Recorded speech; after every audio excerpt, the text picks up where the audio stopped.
Hey, what's going on, guys? I hope you all are doing well. Today I'm going to be solving a couple questions from the translated 105 form for the GAT. I might say that this worksheet is one of the most important, if not the most important worksheets you need to study from when you're practicing for the GAT. This is because a lot of the questions on the computerized version of the GAT are derived from this very form. Now, it's about 201 pages, and um, I'm going to go through each and every single page. Now, don't get me wrong, I'm not a math expert by any means. However, in what's going to be an educational series, I'm going to be explaining every single question on this form to the best of my ability.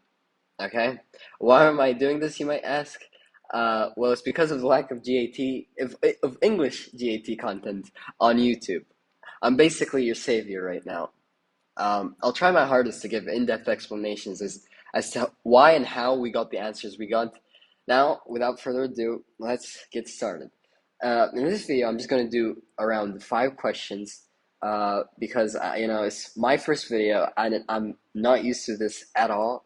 I'm probably gonna mess up a couple of times, and that's completely fine. However, I'm gonna correct myself if and when I do mess up. So I don't know, sit tight and enjoy the ride, I guess. Um, Shout out to whoever translated this form. I don't know who they are, but they did an incredible job. There are some grammatical mistakes, but that's just expected. I mean, I don't expect much uh, from like a non-profit volunteering initiative thing. I'm very thankful.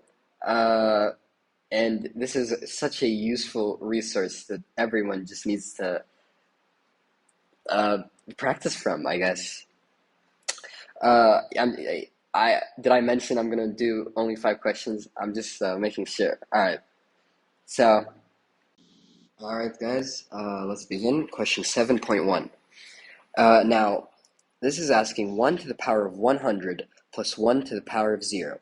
Now, 1 to the power of anything, whether it's 2, 5, 100, 1,000, is always going to be 1. This is just a rule that you need to remember because 1 times 1 times 1 times 1 is always 1. I mean, you're never going to find or get a value greater than 1. Now, anything to the power of 0 is also 1, whether it's 5 to the power of 0 or 18 to the power of 0, you're always going to get 1. And that's another rule that you need to memorize or learn. So this question is essentially just asking what's 1 plus 1. And that's 2. So you select A and you move on to the next question. 7.2. A number multiplied by 15 gives the number 810. What is that number?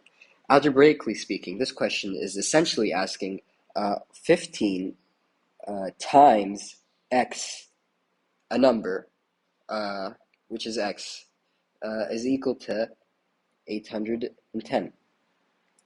Now, you're supposed to find what x is. You're supposed to find this unknown mystery number that, when multiplied by 15, will give you 810. And the way you do that is you divide both sides by 15. So these cancel out, and you get one x on one side. And then 810 divided by 15 is going to give you 54. Now, in the test, you're not going to have access to a calculator, so you better get used to short division, which is very essential to the test. You need to practice that very, you need to practice that a lot because a lot of the questions are going to require you to divide and multiply different things, and using long division just takes up way too much time that you might need to solve other questions. Now, moving on to the next page. All right, question 7.3. Finish the sequence. 1, 3, 9, 27, 81. In this instance, it's clear that every number is being multiplied by 3. So 1 times 3 is 3, 3 times 3 is 9, 9 times 3 is 27, 27 times 3 is 81. But sometimes you're not going to have like sequences that are obvious. Like it's not obvious what's happening or what is being multiplied to get the next term. And the way you solve this is I'm just going to give you the long way. So you start from the second term, and then you divide it by the previous term. So 3 divided by 1 is 3, and then 9 divided by the previous term, which happens to be 3, is also 3, and then 27 divided by 9 also is 3, and it's stable. That means every single term is being multiplied by 3. So what you do now is multiply 81 by 3, which, you multiply 81 by 3, and then you'll get your answer. So 3 times 1 is 3, 3 times 8 is 24, so the answer is 243, which happens to be A. Question 7.4. The square root of 63 plus 60 is equal to what? Now, in this question, you need to have like some sort of idea or a background in powers. You need to like memorize the powers from 1 to 15, just in case they appear on the GAT, because they're very common. They always appear. Now, 3 plus 60 is equal to 123. And that's almost, that's approximately, that's very close to like the square root of 121, which is 11 squared. This is why it's the answer. Now, you might be confused as to why this is the answer. Basically, we just rounded. It's very close to the square root of 11.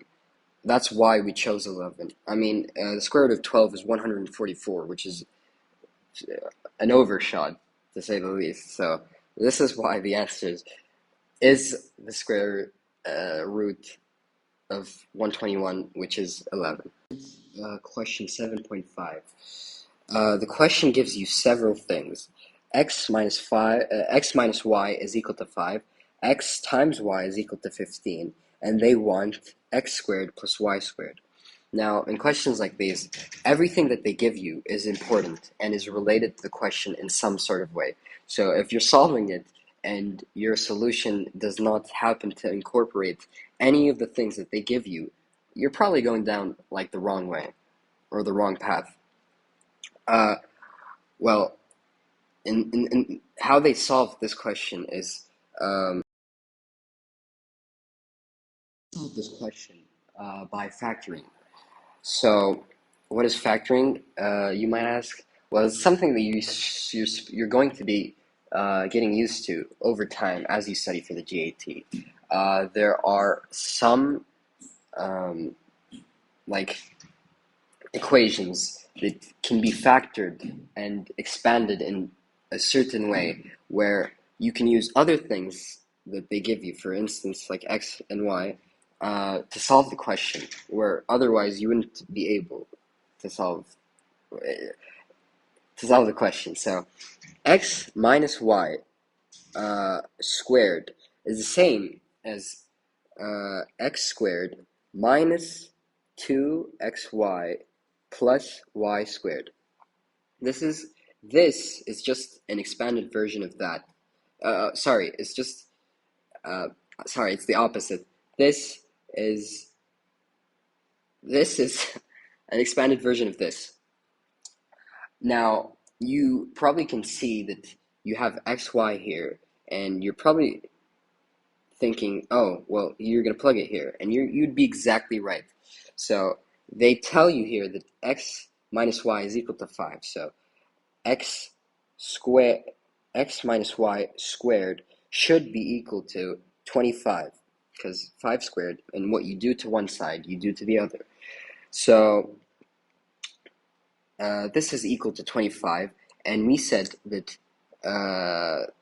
x minus y squared is the same as saying x squared minus 2xy plus y squared. which is equal to 25. Now, minus 2xy. xy happens to be 15, so x squared minus 2, 15, plus y squared is equal to 25. X squared, now you're going to solve this. X squared is equal to minus 30 plus y squared, which is equal to 25. Now you add 30 to both sides to cancel this 30 out. What you end up with is x squared plus y squared is equal to 25 plus 30 is 55. This is where they got the answer from. It might be confusing at first. I know that it was for me, but there's a list of formations that you need to memorize, and this entire process of factoring and expanding problems will be 10 times easier. Believe me, it's not that hard. It might look like some Egyptian hieroglyphics to you at this point, but believe me, you can do it, and it's not that hard. I'll explain them later in a different video. I just wanted to solve the first 5 equations today, and I did that. I hope this video was informative and helpful, and it explained things that you might have found confusing.